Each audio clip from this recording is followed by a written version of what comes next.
मस्त आलं ना. अरे हे तिघं असते तर अजून मजा आली असती. कुठे गेले ते दोघं? ते बोलव ना त्यांना. थांब. हाय का आले. चल. मानसी कुठे? बाबा, मानसी घरी गेली. का? ऍक्च्युली आपण सगळ्यांनी तिला एवढं चिडवलं ना, तिला काही सुचलंच नाही काय करावं ते, म्हणून निघून गेली घरी. लाजली की काय? बहुतेक. म्हणजे ती म्हणत होती की मला खूप ऑड वाटतंय, सो मी निघते, असं म्हणून ती घरी गेली. बरोबर ना विक्रांत? काय ग मोनिका, इतकं काय बोलायचं होतं तुझ्याशी तिला? तुला काय करायचं रे नानू मामा? बाबा अहो असू दे, ॲब्सोल्युटली ओके. मला ना नानू मामांचा हा स्वभाव खूप आवडतो. ती मला म्हणत होती की सलील पंडितचा स्वभाव कसा आहे ते तिला अजून जाणून घ्यायचंय. सो तिचं म्हणणं होतं तू मोठी बहीण आहेस, सो तूच बोलून घे. असंच बोलली ना विक्रांत?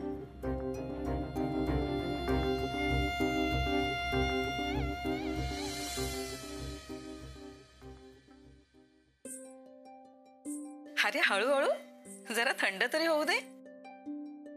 होतंय. तू किती काळजी करशील ग? अरे काळजी करू नको तर काय करू?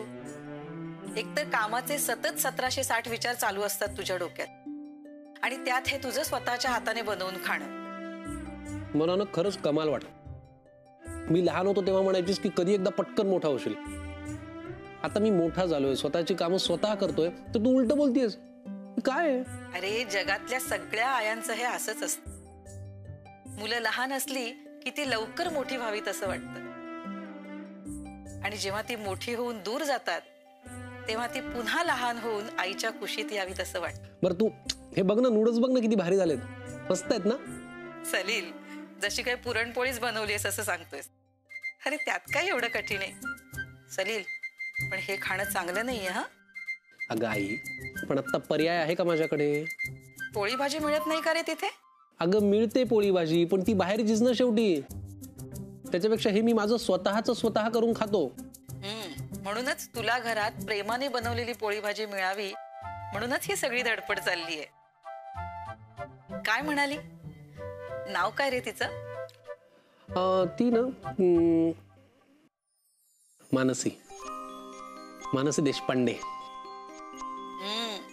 चेहऱ्यातला बदल कळतोय. हा आई प्लीज. झालं का पक्क? चालू आहे, म्हणजे भेटी चालू आहेत, बघू. हे बघ, आणखी 2 स्थळं आली आहेत. काय कळवू त्यांना? आणि फोटो पाठवू का? नको, आता मला अजून कुणाचाही फोटो पाठवू नकोस प्लीज. मला मानसी आवडली. हो का? चेहऱ्यातला बदल कळतोय. हा बघू जरा साहेबांचा चेहरा. चला बाय, उद्या बोलू. Bye bye. पण मला तो आवडतो की नाही हे विचारावंसं नाही वाटलं तिला. मला का वागते ती माझ्याशी असं? आणि हे आतापासून नाहीये, लहानपणापासून हे असंच आहे. तू कशा संबंधी बोलतेस ते सांगशील का जरा? मी असं वागताय जणू काही तुम्हाला काहीच माहित नाहीये. अगं पण तू का तणतणत आलीस? हे तू सांगितल्याशिवाय आम्हाला कसं कळेल? मला ना कंटाळा आलाय. सलील काही बोललाय का? याच गोष्टीचा कंटाळा आलाय मला. माझा कुणीच विचार करत नाही. नेहमी आधी बाकीच्यांना काय वाटतंय हे बघायचं. आधी ताईचा विचार, आता सलीलचा विचार. पण माझ्या मनात काय चाललंय हे कुणाला जाणून घ्यायची इच्छा नाहीये. असं कोणी म्हटलं? असं तुमचं आणि सगळ्यांचंच वागणं सांगतंय. अगं बाळा, पण एवढं झालंय काय ते तुम्ही ताईला विचारा.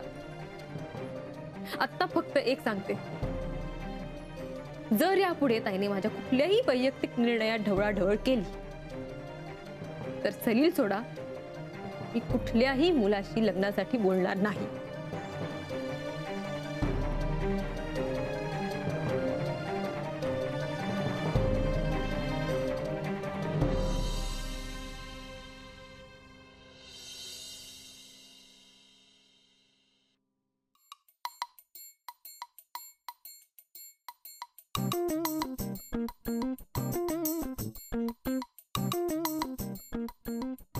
छे, कंटाळा आला मला. त्यातनं हा मधू सुद्धा नाही गप्पा मारायला. हा बबन्या सुद्धा कुठे गे. या या बबनराव या. आलात? हो हो. छान छान. अरे किती वेळ झाला. काय झालं ओरडायला रानू मामा? काय झालं ओरडायला म्हणजे? अरे मी इथे पहारा द्यायला होतो म्हणून या दुकानात चोरी वगैरे काही झाली नाही. अरे सरळ सताड दुकान उघडं ठेवून निघून गेला होतास. अहो मधुशेठ होते ना इथे. अहो मला अलका वहिनीने सांगितलं पटकन जा आणि विमबार घेऊन ये. अहो म्हणून घाईघाईत गेलो. विमबार? इतके पिशवी भर? अरे इतके कशाला आणलेस? इतके नाही हो, एकच. अहो या विमबार मध्ये लिंबू असतं, लिंबू. भांडी कशी स्वच्छ आणि चकचकीत होतात. 100 लिंबांची ताकद असते विमबार मध्ये. शक्तिशाली आणि सॉलिड आहे हा. अहो तुम्हाला सांगतो नानू मामा, आजकालच्या बायकांना हाच शक्तिशाली आणि सॉलिड विमबार आवडतो माहितीये. मग अरे बबन, किती उशीर. आईनी सांगितलं सगळं सामान आणलंयस ना? आणलंय सामान, आणलंय मी सगळं. हो सामान आणलंय. शिवाय तो अलकाला पाहिजे होता तो भीम बार सुद्धा आणलाय. हो ना, बरं झालं.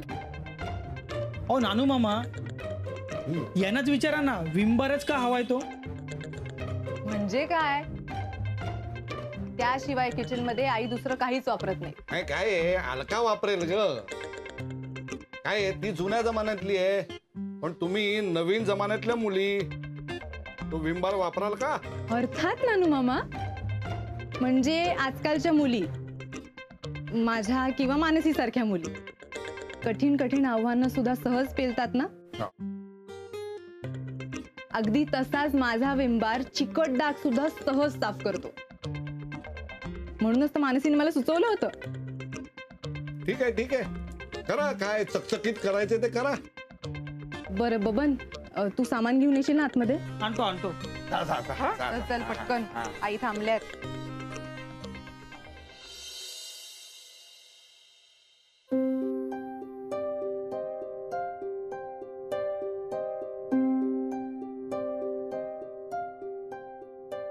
मानसी, आत्या, काय होतंय? काय झालं? मी आता तुला जे लिहून द्यायला सांगितलं होतं त्यातला अख्खा पॅरा मिसिंग आहे. बघू.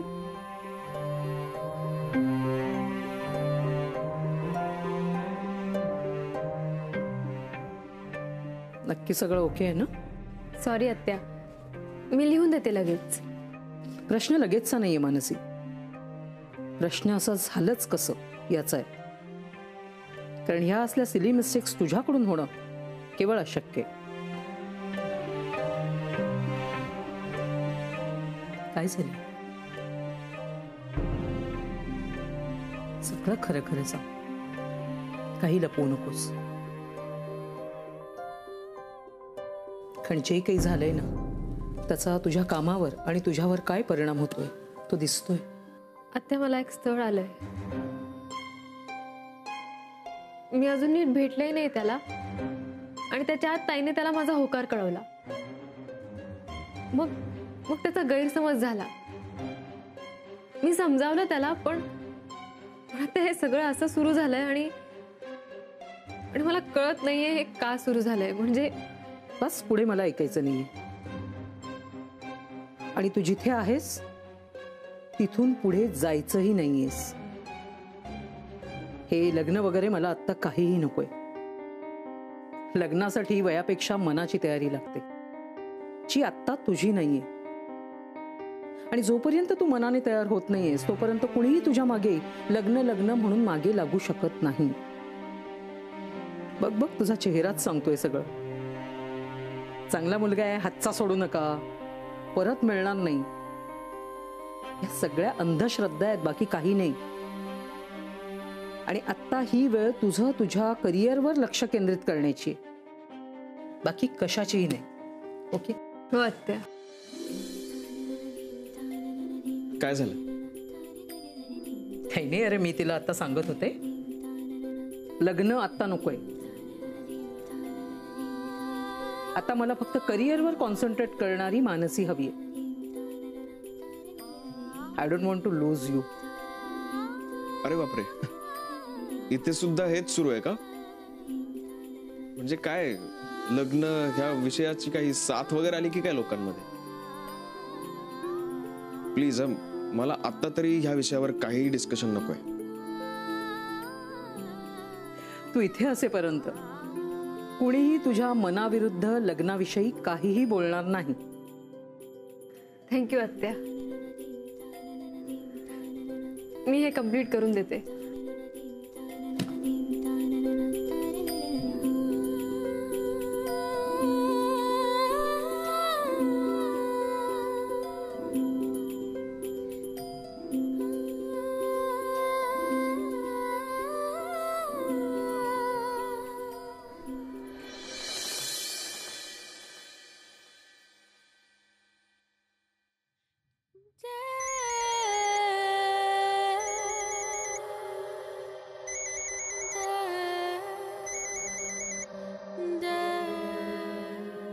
हा वकील साहेब, कोर्टाची पुढची तारीख कळली का? ते कळेलच, पण त्याआधी मला तुम्हाला एक महत्वाची गोष्ट सांगायची होती. हा बोला ना. हे बघा, एकदा का तुम्ही म्युच्युअल डिव्होर्सवर सही केली की प्रोसिजरनुसार मिळेल त्या तारखेला तुम्हाला कोर्टात हजर राहावं लागेल. आपल्या बाजूनं त्यात कुठलीही दिरंगाई होता कामा नये. गेल्या वेळेला मी मुद्दाम गेले नव्हते असं नव्हतं. माझी तब्येत खरंच खराब झाली होती. इनफॅक्ट मी कोर्टात यायलाच निघाले होते आणि मी त्याच्यानंतर हॉस्पिटलाइज झाले होते. वाटल्यास तुम्ही माझ्या नवऱ्याला विचारू शकता. म्हणजे आपल्या केसमधली जी विरोधी पार्टी आहे तुम्ही त्यांना विचारून घेऊ शकता, ते सुद्धा हेच सांगतील. मॅडम, मी गेल्या वेळेचं म्हणत नाहीये, त्यावेळेसची सिच्युएशन समजून घेऊ शकतो आम्ही. पण काल तुम्हीच फोनवर म्हणाला होतात की मी कोर्टात यायला उत्सुक नाही, त्यावरून म्हणतो. हे बघा, जर तुम्ही कोर्टात यायला टाळाटाळ केली तर ते तुमच्याच अगेन्स्ट जाऊ शकतं. कोर्टात तुम्ही वेळ दवडता आहात असा अर्थ काढला जाऊ शकतो. वकील साहेब, मी गरोदर आहे. माझे दिवस परत आलेत आता आणि या दिवसांमध्ये मी माझ्या तब्येतीची गॅरंटी नाही ना देऊ शकत तुम्हाला. आणि मुळात कोर्टाची तारीख पुढे कशी ढकलायची हा विचार करत बसायला माझ्याकडे वेळ नाहीये. हे बघा, मला ऑलरेडी फक्त डिलिव्हरीचं टेन्शन आलंय.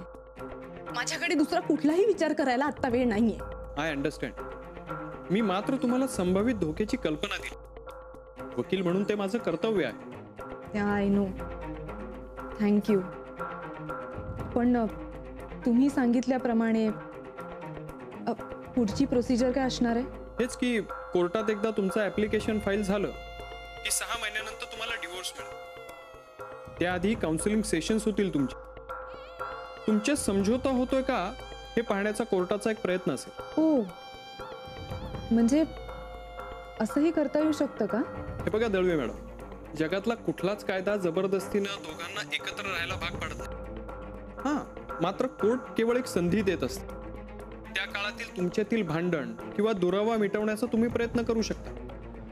नाहीतर मग रीतीप्रमाणे तुम्हाला 6 महिन्यांनी डिवोर्स मिळतो. Okay. Thank you for the information. Thanks.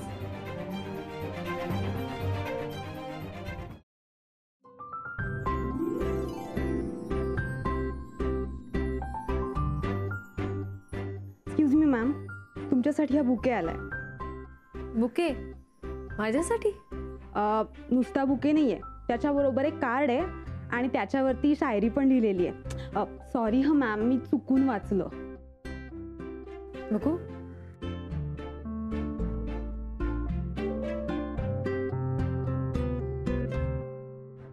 काय? काही नाही.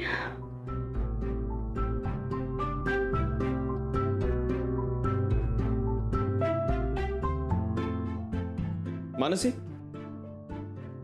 मानसी, ते बुके एका पेशंटने दिलाय. अरे वा, बघू.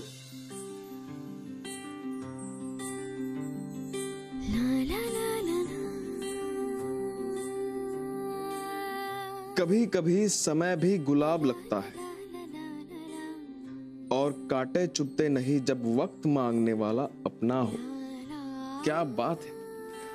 आमच्यासाठी कधी कोणी साधी चारोळी सुद्धा लिहिली नाही आणि काही लोकांसाठी शायरी लिहिली जाते. वा.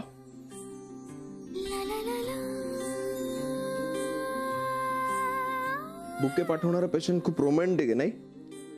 विक्रांत, मग तू खोटं कशाला बोलतेस? नाही तर काय, हल्ली ज्याला त्याला माझ्या लग्नाशिवाय दुसरं काही दिसतच नाहीये. टीव्हीवरच्या ब्रेकिंग न्यूज पेक्षा हॉट टॉपिक झालाय हा. ते तर होणारच ना. तुझं वय खूप वाढलंय. काय? आणि ते तुझे केस बघ, तुझी स्किन बघ, किती सुरकुत्या पडल्यात. त्यामुळे ते दिसतंय. तर सगळ्यांना काळजी लागली ना, म्हणून नसं होतं. हो, आधी स्वतःला आरशात बघ. माझं तर वय झाल्यासारखं वाटतंय, तुझं तर झालंय. आयडियली मी तुला आजोबा अशी हाक मारायला हवी. माझं जाऊ दे, माझं लग्न झालंय, पण तुझं काय? माझ्या वयाचं काय ते मी बघून घे. You don't need to worry about that. बरोबर आहे, मी तेच सांगतोय. तुलाच बघावं लागणार आहे तुझं वय वाढलंय ते. आरशात बघ जा. ओके. एक्सक्यूज मी सर, तुम्हा दोघांना निर्मला मॅमनी शेजारच्या केबिन मध्ये बोलावलंय. ठीक आहे, त्यांना सांग आम्ही आलोच.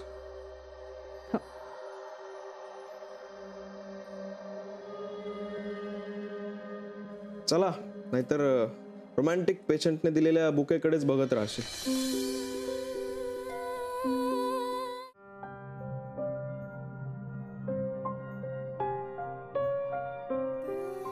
हॅलो आत्या.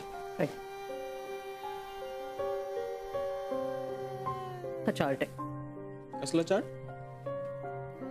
या महिन्यातल्या डिलिव्हरीचा चार्ट आहे. हा नीट बघा जरा, कारण या महिन्यात आपल्याकडे जरा जास्त वर्कलोड असणार आहे. So I made this chart. हा चार्ट मी या कारणासाठी बनवलाय, कारण कदाचित माझं 2-3 वेळा मीटिंगसाठी बाहेरगावी जाणं होईल. यात सगळ्या डिलिव्हरीचे डिटेल्स आहेत. आणि हा विक्रांत, मोनिकाच्या डिलिव्हरीचे डिटेल्स ते तू त्याच्यात फीड कर आणि पूर्ण करून टाक. ओके. मी इथे नसताना या चार्ट प्रमाणे सगळ्या गोष्टी वेळेत व्हायला हव्यात. आणि याची काळजी तू घ्यायचीस मानसी. मला यातले सगळे अपडेट्स कळायला हवेत. वेळोवेळी मला मेल करत जा. हो आत्या. काही झालं तरी आपल्या पर्सनल गोष्टींमुळे कुठल्याही कामात खोळ होता कामा नये, हे लक्षात ठेवा. जनरली मला हे सगळं विक्रांतला सांगावं लागतं, पण आता तुला सांगते मानसी. आपण जे काम करतो ना, त्यात आपण मनाने आणि डोक्याने पूर्णपणे असणं आवश्यक असतं. मी रागावून बोलत नाहीये किंवा मला तुमच्यावर अविश्वास दाखवायचा आहे असंही नाहीये. पण काय झालंय, अलीकडे काही गोष्टीच अशा घडलेल्या आहेत की त्यामुळे मला स्पष्टपणे सांगणं हे जास्त महत्वाचं वाटतं. चार्ट पूर्ण करायला घे, मी आलेच.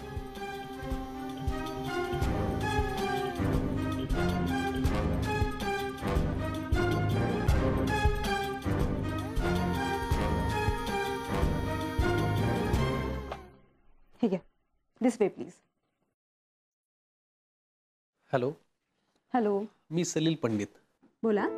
मला मानसी देशपांडेंना भेटायचं आहे. ठीक आहे, तुम्ही बसा, मी आलेच. हो. तुम्हाला काही चहा कॉफी हवी आहे? No thanks. ठीक आहे, तुम्ही बसून घ्या.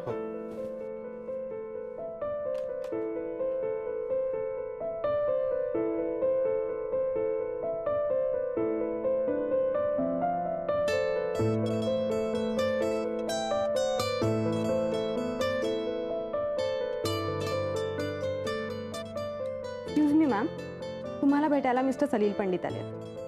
काय? हो, ते बाहेर वेट करतात. सारिका थांब. मला माहितीये ते मला भेटायला आलेत, पण अगं नेमकं निर्मला मॅम आणि डॉक्टर विक्रांतने खूप महत्वाचं काम दिलंय. नो इश्यू, मी असंही त्यांना थांबायला सांगितलंय. नाही नाही, नको. तू त्यांना सांग की मी अर्ध्या तासापूर्वीच बाहेर गेले म्हणून.